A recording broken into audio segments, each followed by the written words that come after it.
Mr. Vice President,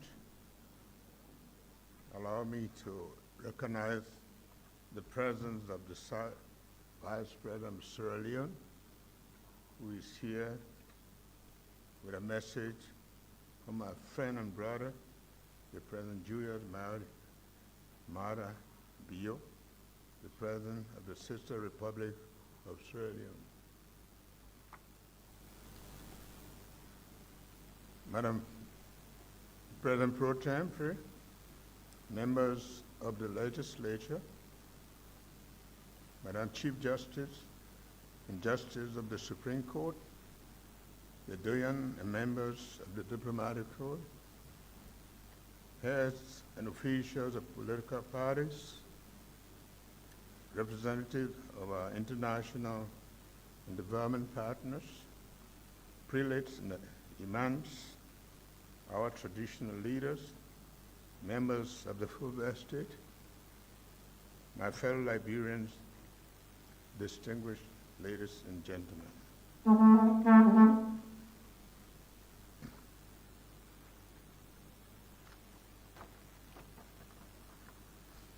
We are thankful to the Lord Almighty, the preserver of our state, for his abundant blessings upon us. As the world confronts various crises, wars, pandemics, climate change, and migration, we pray for better, more peaceful, sustainable, and inclusive global order. Exactly 1 week ago, Vice President Jeremiah Kuhn and I took the oath of office as an array of the world leaders, friends, and citizens of Liberia, the home and in the diaspora, looked on. That solemn occasion marked another historical moment in our democracy as we carried out the transfer of power. In obedience to our constitutional duty, it is an honor to come before this august body, the people's representative, to report on the national situation as we met it and present our agenda for development in the coming year. We must acknowledge the harsh realities that face us as we report that the state of our nation is not what we desire. It is important to note problems that confront us: poverty, drug epidemic, corruption, poor infrastructure, and an underperforming economy. The current challenges present us a unique opportunity to embark on a new journey of hope.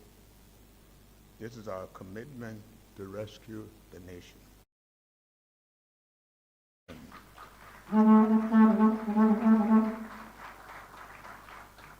Our vision, as revealed in Arrest, A-R-R-E-S-T, meaning agriculture, roads, rule of law, education, sanitation, and tourism,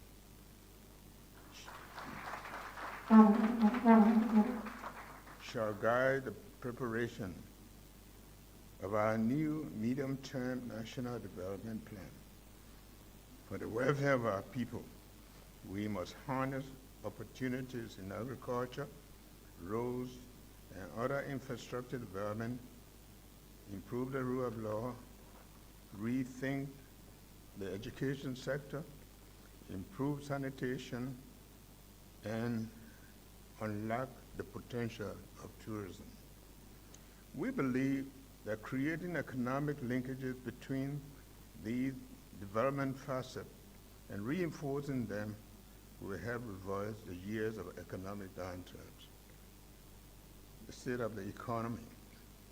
The state of the economy is a cause for concern, with many of our citizens facing perennial unemployment and economic instability. We must not just recognize the pain and frustration that permeate our society, but also work together to introduce and pass legislations that will prioritize economic reforms and foster sustainable economic growth and job creation.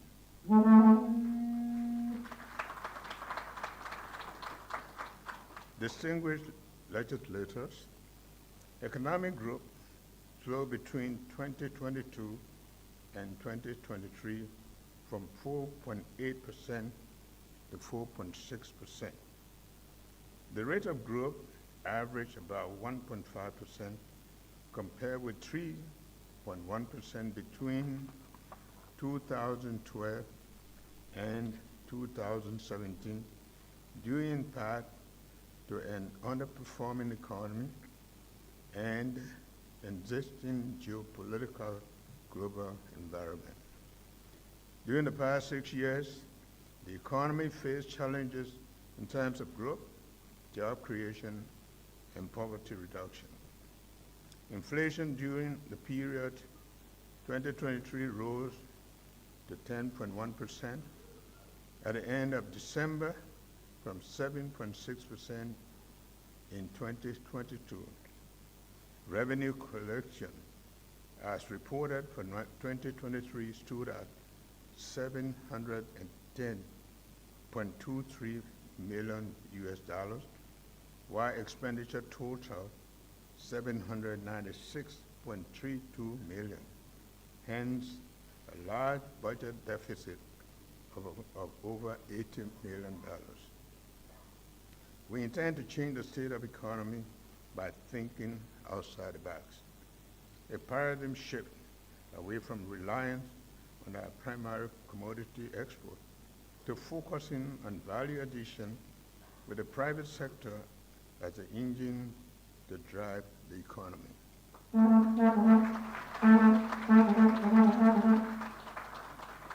Under my administration, the empowerment of the Liberian entrepreneurship through more support will help bring back the Made in Liberia quest for inclusive and sustainable growth and jobs.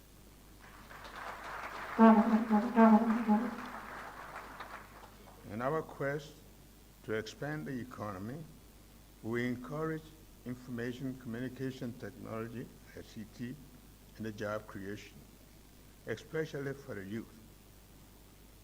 To achieve this, my administration will train up to 10,000 young people in various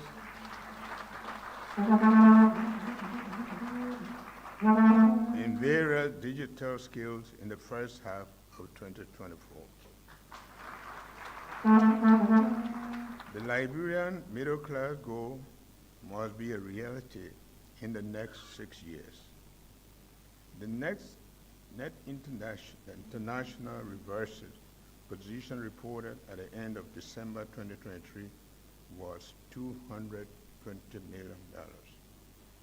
The report of US $40 million as the GOL's consolidated account balance as of January 19, 2024 is not supported by the fact. The balance reported by the CBL as of the same date was $20.5 million, highly incumbent, not $40 million. To this end, we will re-emphasize our earlier commitment to audit and show that regular audits will be the culture across all branches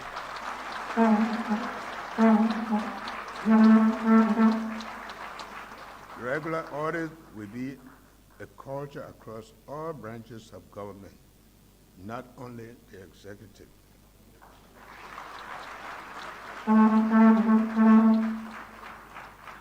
The stock of public debt at the end of December 2023 stood at $2.21 billion, an increase of 8.67% compared to the end of December 2022. stock of $2.08 billion. This represents a sharp increase of $1.33 billion compared to the end of December 2017 stock of $878.17 million, representing 601.8% rise. Our debt burden has clearly grown astronomically. Certainly, the rescue mission was necessary for Liberia's transformation. As I am speaking, Liberia is under sanction for lack of payment of dues to the African Union and the African Development Bank. Also, a default in the payment of about $650,000 to the European Investment Bank is preventing the disbursement of $30 million for Sanekwe-Lugato Road. We will reintroduce the fiscal rules and travel ordinance, in addition to our measures to help address waste and abuse and ensure the return of prudent fiscal management. We will ensure that the executive leads by example.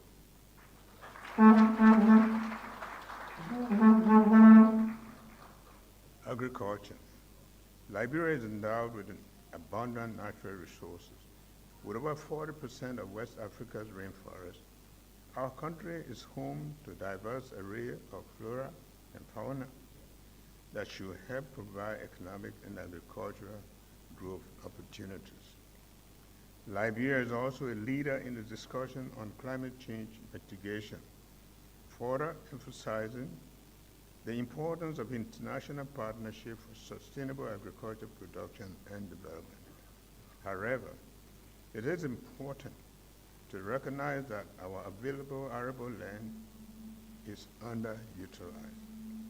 My government is committed to harnessing the right resources, strengthening collaboration with international partners and local farmers to improve production.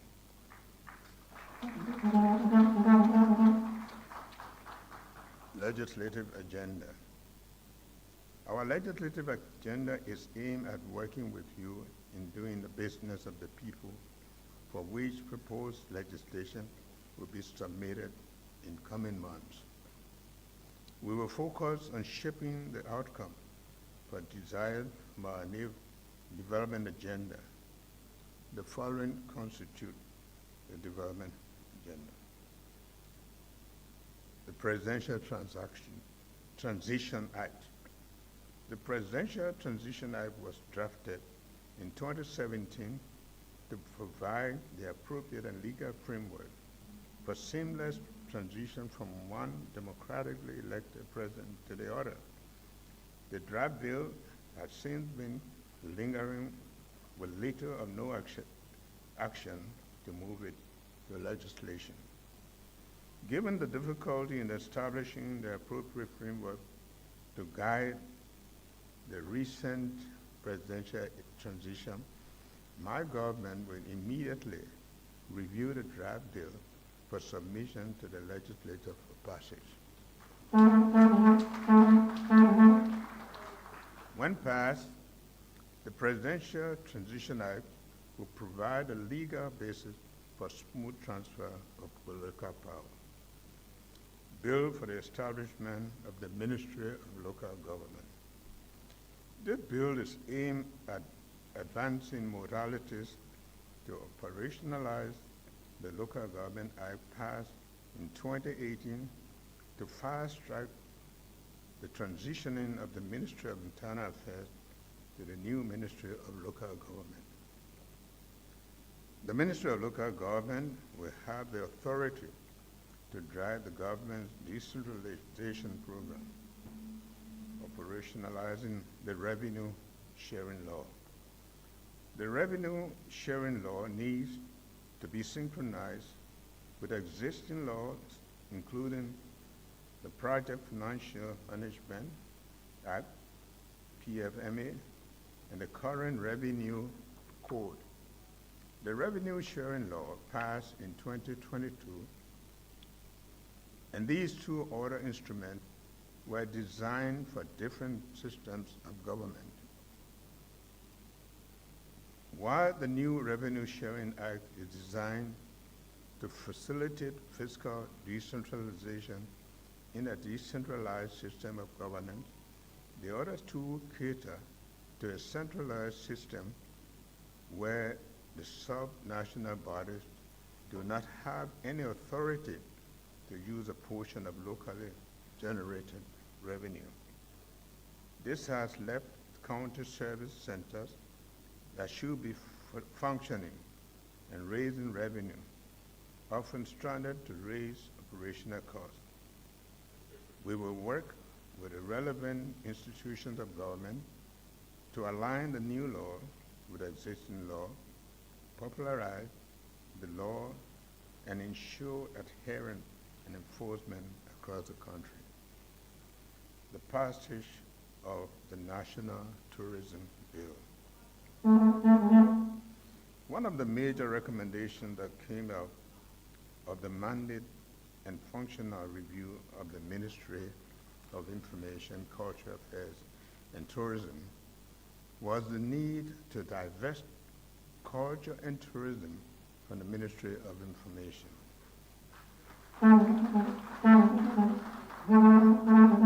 The National Tourism Bill has since been sent to the legislature with a first public hearing. Improving tourism is one of the pillars of the arrest agenda. We will work with the legislature on the status of the bill pending necessary action to complete the process. Once passed, Liberia will have a National Tourism Authority mandated to draw regulations and appropriate governing framework for tourism sector.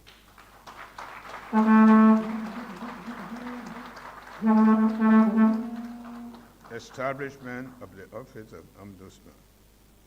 Passage of the Code of Conduct for public officials had not had the full effect of the law.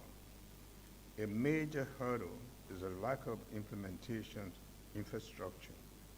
To this end, there is a need to reestablish the Office of the Ombudsman. When established, this office will supervise and enforce all provisions of the Code of Conduct and will also impose sanctions for infractions.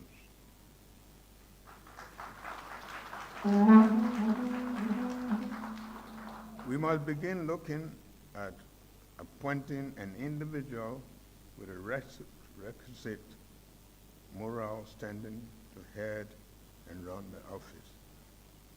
Amendment to the new Financial Institution Act. As part of the CBL financial sector reform in 2023, the bank submitted to the Office of the President a new banking law to replace the existing New Financial Act of 1999. The act was submitted to the National Legislature for enactment, but is still pending passage. In the coming days, my administration will work with the leadership of the legislature to ensure new Banking Act is passed into law. Amendment and Restated Payment System Act. An amended and Restated Payment System Act is currently being reviewed by my administration. The act, when passed into law, will help strengthen the means of mobile payments across platforms and enhance the drive towards cashless society.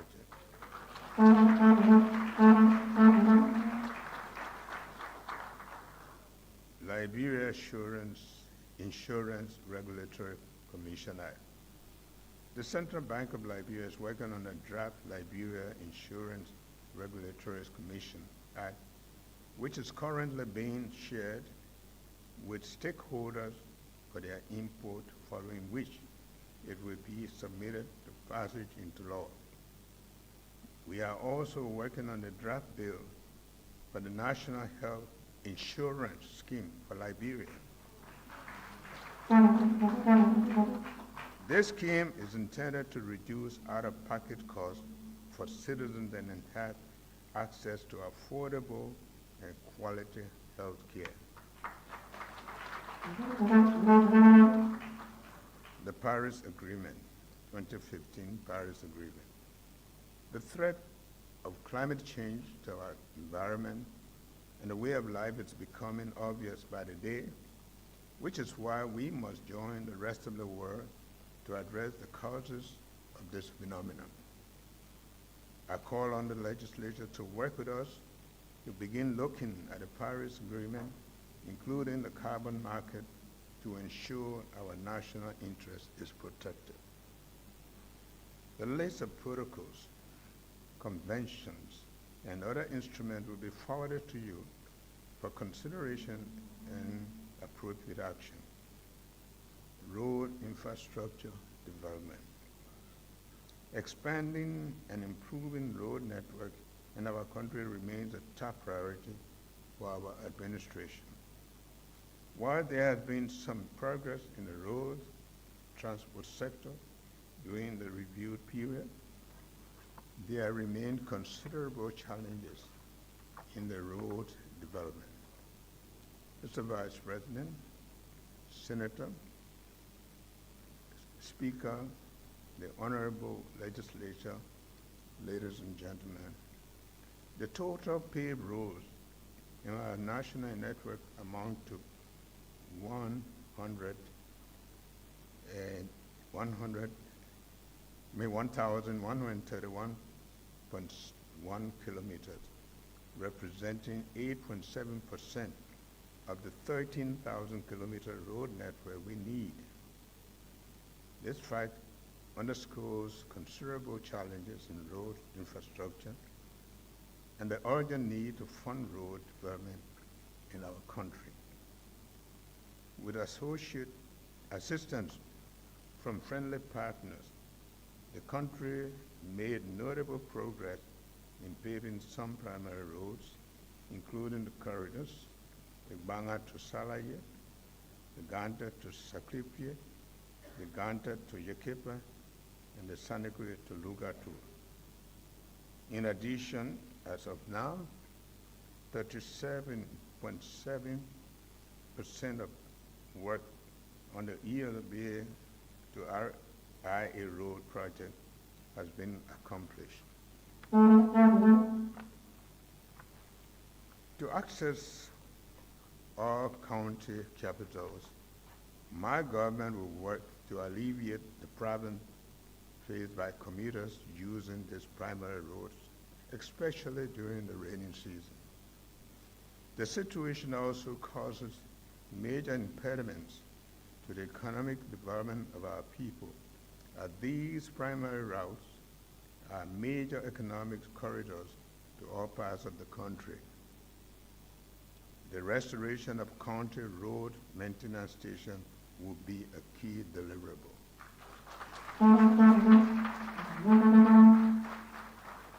This is why we have commissioned a no-car stop in the mud 100-day deliverable to make all major primary roads pliable.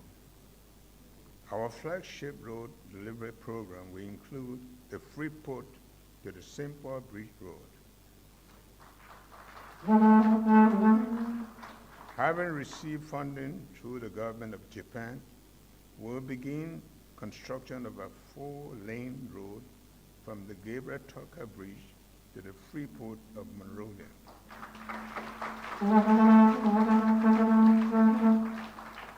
Additionally, the government of Japan is expected to provide funds to expand the Gabriel Tucker Bridge to 4 lanes.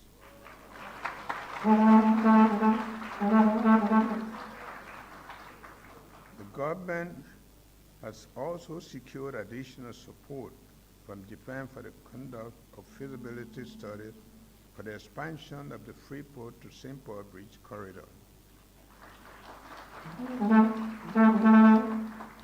My government will allocate funds to complete the 6.5-kilometer Freeport to St. Paul Bridge Road.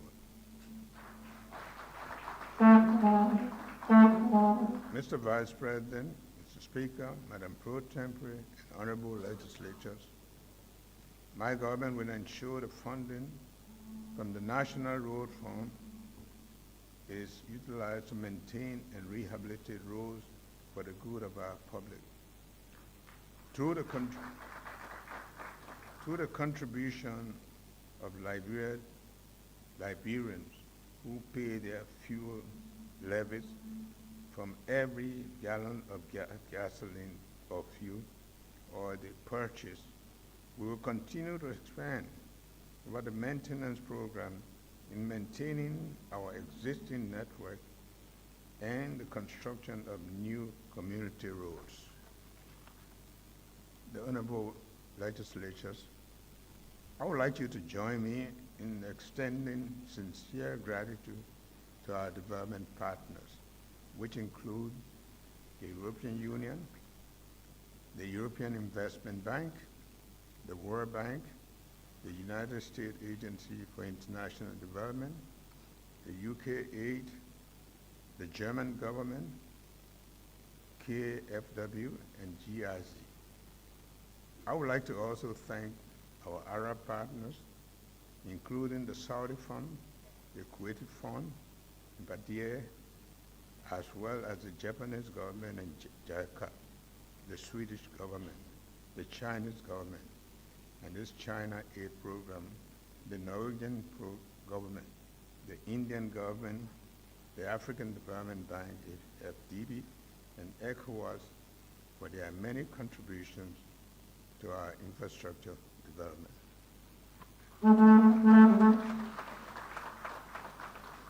Foreign policy. Mr. Vice President, Mr. Speaker, Madam President Pro Tempore, members of the legislature, as a founding member of the most continental and multilateral institution, we will continue to honor our obligations. Liberia continues to foster cordial relationship with other countries in the community of nations and maintains its current membership with multilateral organizations like the United Nations, ECOWAS, Monrovia Union, and the African Union. We will continue to pursue a policy of good neighborliness as we remain in peaceful coexistence with our immediate neighbors. Mr. Vice President, Mr. Speaker, Madam Pro Tempore, honorable legislators, as a nation with a proud history of regional leadership, our standing among the Community of Nations is undermined when we fail to meet our obligation as a sovereign state. Therefore, it is imperative to reclaim our standing in the Community of Nations. My government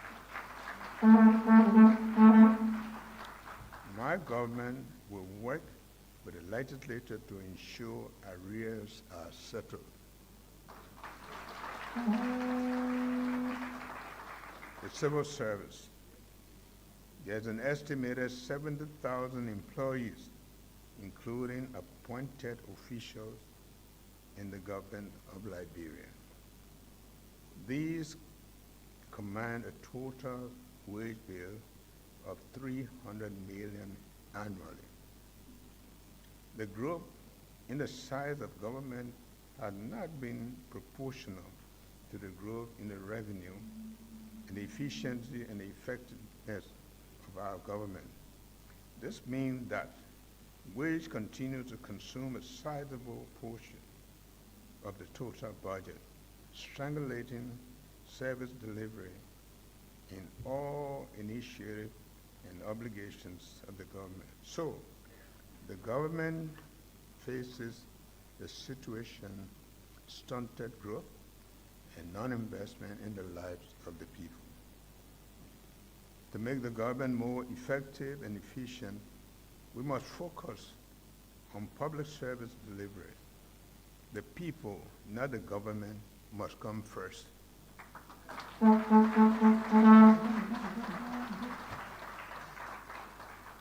Health.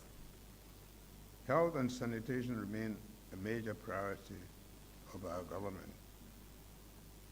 In the health sector, my government will prioritize the following: the availability of needed medical supplies and logistics in all public health institutions throughout the length and breadth of the nation.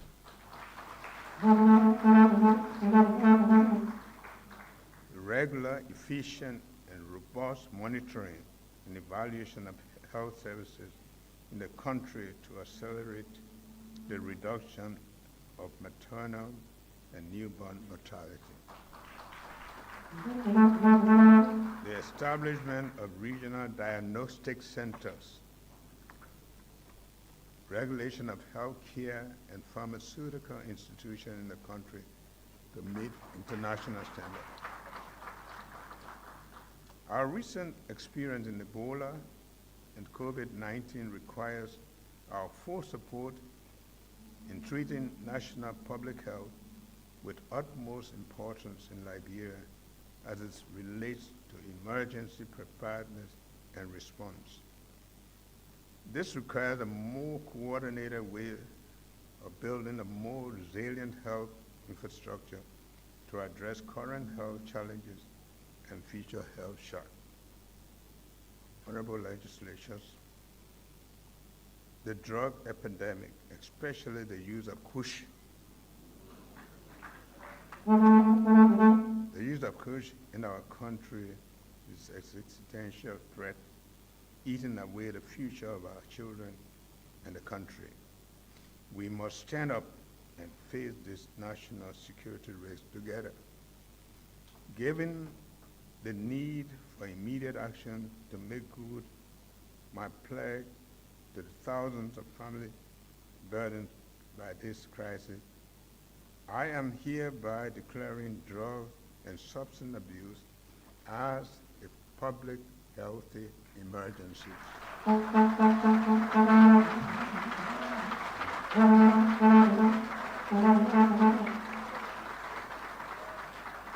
In this direction, I am establishing a multi-sectorial steering committee comprising the following agencies: the Ministry of Health, with chair, Ministry of Justice, co-chair, Ministry of Youth and Sport, member, Ministry of Gender, Children, Social Protection, member, Liberia Drug Enforcement Agency, member, Ministry of Finance and Development Planning, member.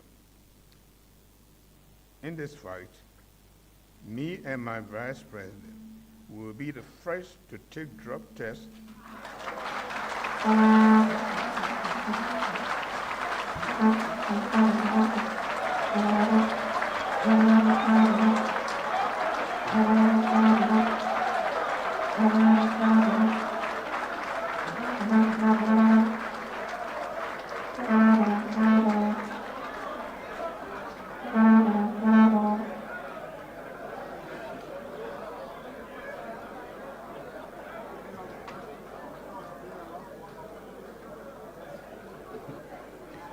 Me and my vice president will be the first to take drug tests, and I urge all others to follow.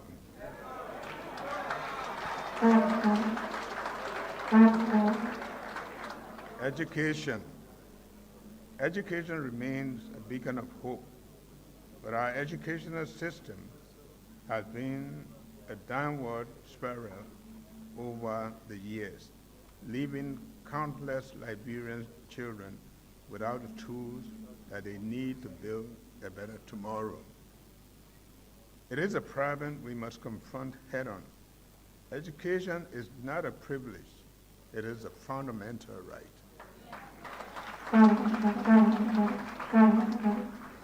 We cannot turn a blind eye to the fact that a significant portion of our population is struggling with a lack of access to quality education.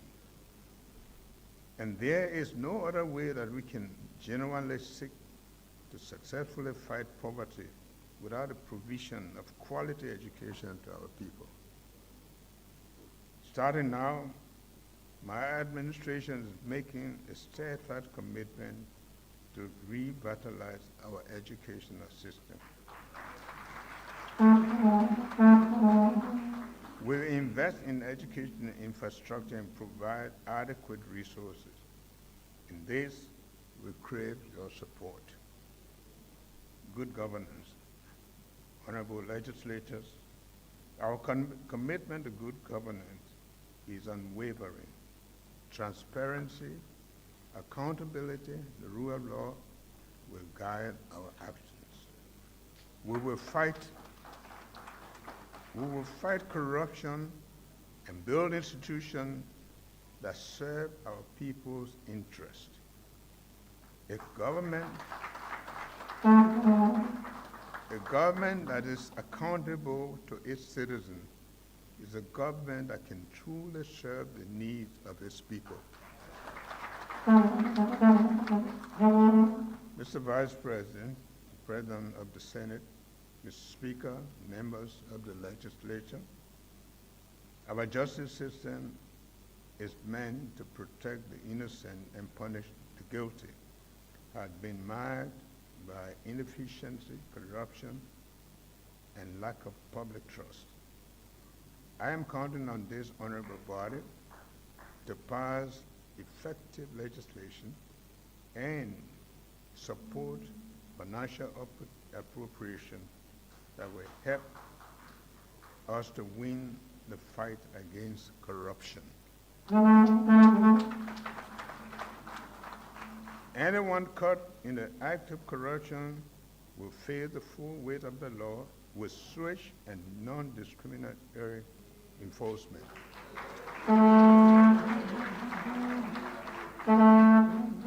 Democratic elections.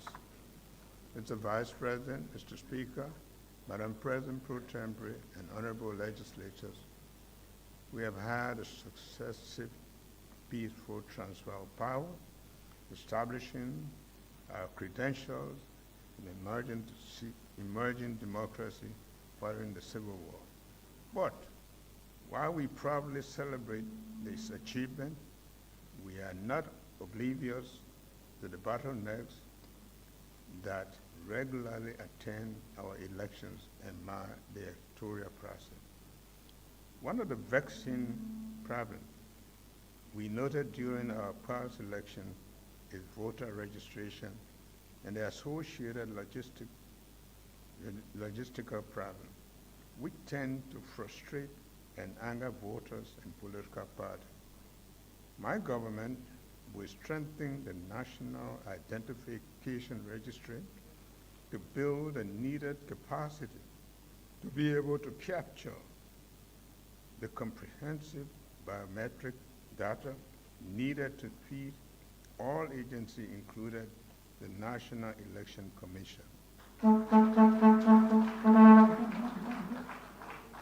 In addition, my government will begin to review and implement electoral reform laws. The diaspora. Mr. President of the Senate, Mr. Speaker, members of the legislature, our Liberian brothers and sisters in the diaspora are an integral part of this nation. They are the extension of our national pride.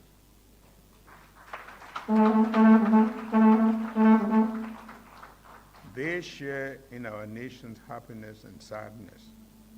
They are readily responsive to the needs of family members and friends in times of difficulty.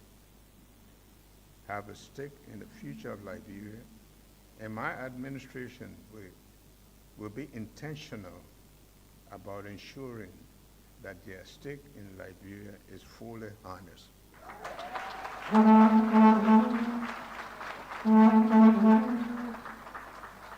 I have therefore proposed an annual diaspora conference on the national development. I commend the acts of the 54th legislature and the past administration for their action to remove the unfair burden of citizenship against Liberians who have chosen to explore opportunities in other parts of the world.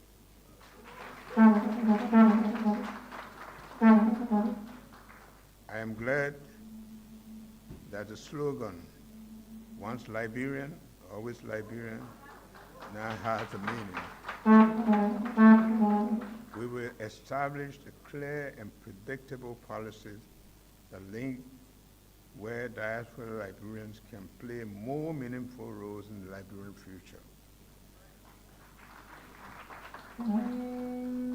Necrology. The nation lost some of the prominent citizens during the year in review. Special condolences go to the families of the victims of the tanker explosion in Toronto, Bond County. Among those who have joined our ancestors are former Assistant Minister Mr. Victor Daniel Kreku, 90 years, Ambassador Hannah Abiedu Boyan Jones, 89 years, Commissioner James Joey McGill Sr., 86 years, Deputy Minister Dr. Edward Ingba Goba, 78 years, Senator Daniel Nathan of Buffalo County, and former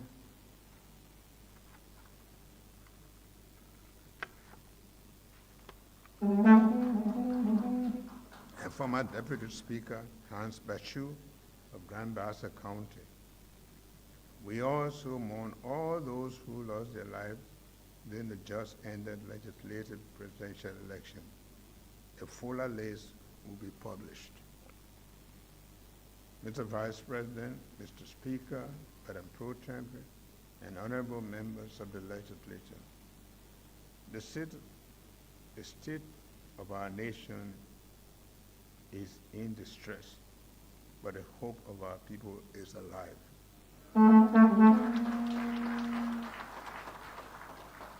We have all it takes to overcome the burden we have imposed on ourselves through greed and corruption. When we work together, there is nothing we cannot overcome as a people. This is why I ask all of you representatives of our people, to join me to do the business of the Liberian people by not doing business as usual.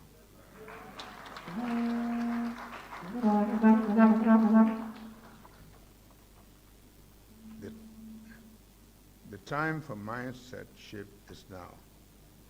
We must be selfless in our service to bring about the change the Liberian people are yearning for. Again, I challenge you to join me to think Liberia, love Liberia, and build Liberia. I want to thank you. May God bless the works of our hands and save the state.